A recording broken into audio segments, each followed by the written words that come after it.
नमस्कार। प्रादेशिक समाचार के साथ मैं मुग्धा तिवारी। पहले मुख्य समाचार। प्रधानमंत्री नरेंद्र मोदी आज दुबई में विश्व सरकार शिखर सम्मेलन को संबोधित करेंगे। अबू धाबी में पहले हिंदू मंदिर का करेंगे उद्घाटन। राष्ट्रपति द्रौपदी मुर्मू ने सरकारी भर्ती परीक्षाओं में धांधली रोकने वाले सार्वजनिक परीक्षा कदाचार रोकथाम विधेयक 2024 को मंजूरी दी। बोकारो में आज दूसरे दिन भी पुलिस और नक्सलियों के बीच मुठभेड़। सीआरपीएफ, बोकारो पुलिस और झारखंड जगुआर की टीम ने हरवे जंगल में नक्सलियों को चारों तरफ से घेरा। और चुनाव आयोग की टीम ने जिला स्तरीय स्वीप नोडल पदाधिकारियों के साथ की समीक्षा बैठक।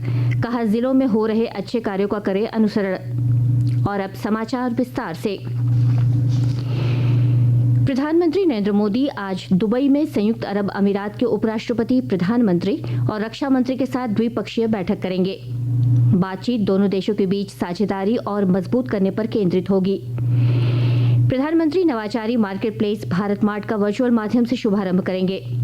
इस मार्केट प्लेस का उद्देश्य दोनों देशों के बीच व्यापारिक संबंधों को बढ़ावा देने के लिए वैश्विक स्तर पर भारतीय उत्पादों का प्रदर्शन करना है। मेडागास्कर के राष्ट्रपति एंड्री राजोलिना के साथ भी द्विपक्षीय बैठक होगी। दोपहर बाद आज प्रधानमंत्री मोदी विश्व सरकार शिखर सम्मेलन 2024 को भी संबोधित करेंगे। भारत विश्व सरकार शिखर सम्मेलन में सम्मानित अतिथि देश है। शाम को प्रधानमंत्री अबू धाबी में BAPS हिंदू मंदिर का उद्घाटन करेंगे। यह मध्य पूर्व में शिलाओं से निर्मित पहला परंपरागत हिंदू मंदिर है। राष्ट्रपति द्रौपदी मुर्मू ने सार्वजनिक परीक्षा कदाचार रोकथाम विधेयक 2024 को मंजूरी दे दी है। संसद ने हाल में बजट सत्र में यह विधेयक पारित किया था। विधेयक का उद्देश्य सार्वजनिक परीक्षाओं में धांधली और अनुचित तरीकों का इस्तेमाल रोकना है। विधेयक में अपराध साबित होने पर 3 से 10 वर्ष के कारावास और 10 लाख से लेकर 1 करोड़ रुपए तक जुर्माने का प्रावधान है। इस विधेयक के तहत आने वाले सभी अपराध संज्ञेय, गैर जमानती और गैर समाध्येय होंगे। केंद्रीय कृषि मंत्री अर्जुन मुंडा ने कहा है कि सरकार किसानों के साथ बातचीत के लिए तैयार है। श्री मुंडा आज नई दिल्ली में संवाददाताओं से बात कर रहे थे। उन्होंने किसान संघ से बातचीत का माहौल बनाने का अनुरोध किया।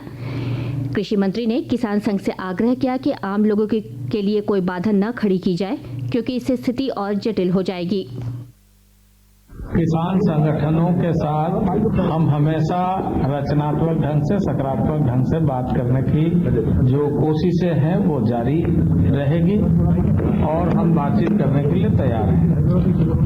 किसान संगठनों को ये बात समझना बहुत जरूरी है कि जो कानून की बात की जा रही है वो कानून के बारे में इस तरीके से कोई निर्णय नहीं लिया जा सकता है जिससे कि बाद के दिनों में सबके लिए बगैर सोची समझी स्थिति के बारे में लोग आलोचना करें। बल्कि हमें यह कोशिश करना चाहिए कि हम इसके सारे पक्षों का ध्यान रखें और उस पर चर्चा करें। देश आज पुलवामा हमले में शहीद हुए वीर सैनिकों को श्रद्धांजलि अर्पित कर रहा है। राष्ट्रपति द्रौपदी मुर्मू, प्रधानमंत्री नरेंद्र मोदी के साथ राज्यपाल CP राधाकृष्णन और मुख्यमंत्री चंपाई सोरेन ने शहीदों को श्रद्धांजलि दी है। एक सोशल मीडिया पोस्ट में प्रधानमंत्री नरेंद्र मोदी ने कहा कि राष्ट्र उनकी सेवा और बलिदान को हमेशा याद रखेगा। राज्यपाल ने अपने संदेश में कहा है कि पुलवामा में CRPF जवानों से भरे वाहन पर हुए कायरतापूर्ण आतंकी हमले में शहीद भारत माता के सभी वीर जवानों के शौर्य और बलिदान को शत शत नमन। सोशल मीडिया में मुख्यमंत्री ने अपने संदेश में कहा है कि जम्मू कश्मीर के पुलवामा में हुए आतंकी हमले में शहीद हुए भारत माता के वीर सपूतों को शत शत नमन। आपके अदम्य साहस, वीरता व शौर्य का राष्ट्र सदैव ऋणी रहेगा। केंद्रीय मंत्री अर्जुन मुंडा ने श्रद्धांजलि अर्पित करते हुए कहा है कि राष्ट्र के लिए उनकी सेवा और बलिदान को हमेशा याद रखा जाएगा। बता दें कि वर्ष 2019 में आज ही के दिन पुलवामा जिले के लेथापोरा में केंद्रीय रिजर्व पुलिस बल के 40 जवान शहीद हो गए थे, जब एक आत्मघाती हमलावर ने विस्फोटकों से भरा वाहन उनके काफिले से टकरा दिया था। आकाशवाणी के ताजा तरीन समाचारों के लिए आप हमारी वेबसाइट newsonair.com पर लॉग ऑन कर सकते हैं। ताज़ा समाचार X handle @AIR news alerts और Facebook page All India Radio news पर भी उपलब्ध है। आप प्रादेशिक समाचार एकांश के X handle @AIR news _ Ranchi और फेसबुक, इंस्टाग्राम पेज तथा YouTube channel AIR news Ranchi पर भी हमारे बुलेटिन सुन सकते हैं। प्रादेशिक समाचार आप आकाशवाणी रांची से सुन रहे हैं। बोकारो जिले की पुलिस और नक्सलियों के बीच आज दूसरे दिन फिर मुठभेड़ हुई है। जागेश्वर विहार थाना क्षेत्र तिलैया पंचायत के हलवे जंगल में मुठभेड़ हुई है। SP बोकारो प्रियदर्शी आलोक ने मुठभेड़ की पुष्टि की। उन्होंने बताया, CRPF बोकारो पुलिस और झारखंड जगुआर की टीम ने नक्सलियों को चारों तरफ से घेर लिया है। हथियारबंद नक्सलियों की संख्या 12 से 14 बताई जा रही है। राज्य के मुख्य निर्वाचन पदाधिकारी के रवि कुमार ने जिला स्तरीय स्वीप नोडल पदाधिकारियों को कहा है कि वे विभिन्न जिलों में हो रहे अच्छे कार्यों का अनुसरण करें। मुख्य निर्वाचन पदाधिकारी कार्यालय में कल जिला स्तरीय स्वीप नोडल पदाधिकारियों की समीक्षा बैठक हुई। इस कार्यक्रम में भारत निर्वाचन आयोग से आए स्वीप के निदेशक संतोष अजमेरा ने सभी जिलों से आए स्वीप के नोडल पदाधिकारियों द्वारा आगामी लोकसभा चुनाव 2024 को लेकर किए जा रहे कार्यों और तैयारियों की समीक्षा की। उन्होंने जिलों से आए पदाधिकारियों को स्वीप के क्षेत्र में और बेहतर किस प्रकार कार्य योजना बनाकर लोगों के बीच चुनाव के प्रति जागरूकता फैलाई जाए, इसके सुझाव भी दिए। कार्यक्रम में श्री संतोष अजमेरा ने कहा कि झारखंड से ही स्वीप का आरंभ हुआ स्वीप आज पूरे देश में चुनाव के प्रति लोगों को सजग करने का माध्यम बन गया है। दुमका जिले के मसानजोर पनबिजली केंद्र से लंबे अंतराल के बाद विद्युत उत्पादन शुरू किया गया है। यहां 2 टरबाइन चलाकर 4 मेगावाट बिजली का उत्पादन किया जा रहा है। विस्तृत ब्यौरा दे रहे हैं हमारे संवाददाता।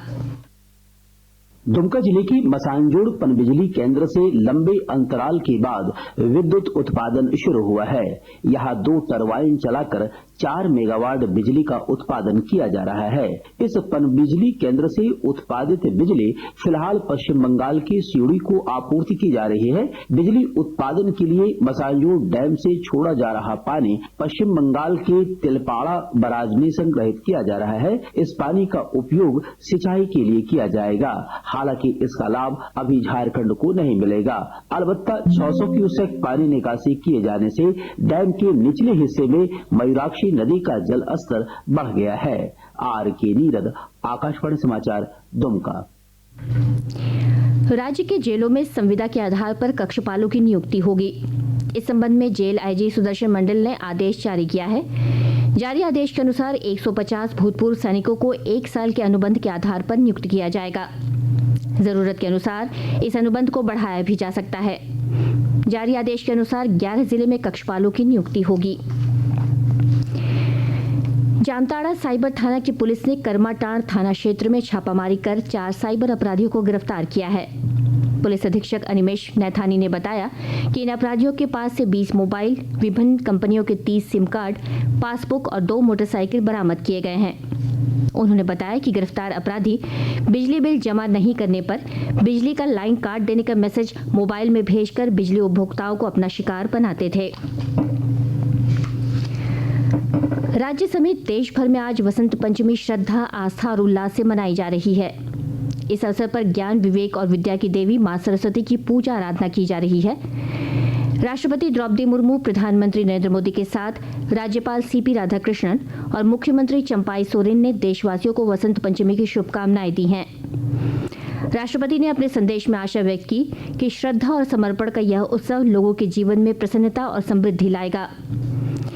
प्रधानमंत्री नरेंद्र मोदी ने X हैंडल पर कहा, देश भर के परिवारजनों को वसंत पंचमी और सरस्वती पूजा की अनंत शुभकामनाएं। अंत में मुख्य समाचार एक बार फिर। प्रधानमंत्री नरेंद्र मोदी आज दुबई में विश्व सरकार शिखर सम्मेलन को संबोधित करेंगे। अबू धाबी में पहले हिंदू मंदिर का करेंगे उद्घाटन। राष्ट्रपति द्रौपदी मुर्मू ने सरकारी भर्ती परीक्षाओं में धांधली रोकने वाले सार्वजनिक परीक्षा कदाचार रोकथाम विधेयक 2024 को मंजूरी दी। बोकारो में आज दूसरे दिन भी पुलिस और नक्सलियों के बीच मुठभेड़। CRPF बोकारो पुलिस और झारखंड जगुआर की टीम ने हरवे जंगल में नक्सलियों को चारों तरफ से घेरा। और चुनाव आयोग की टीम ने जिला स्तरीय स्वीप नोडल पदाधिकारियों के साथ की समीक्षा बैठक। कहा, जिलों में हो रहे अच्छे कार्यों का करें अनुसरण। इसके साथ ही आकाशवाणी रांची से प्रादेशिक समाचार का ये बुलेटिन समाप्त हुआ। नमस्कार।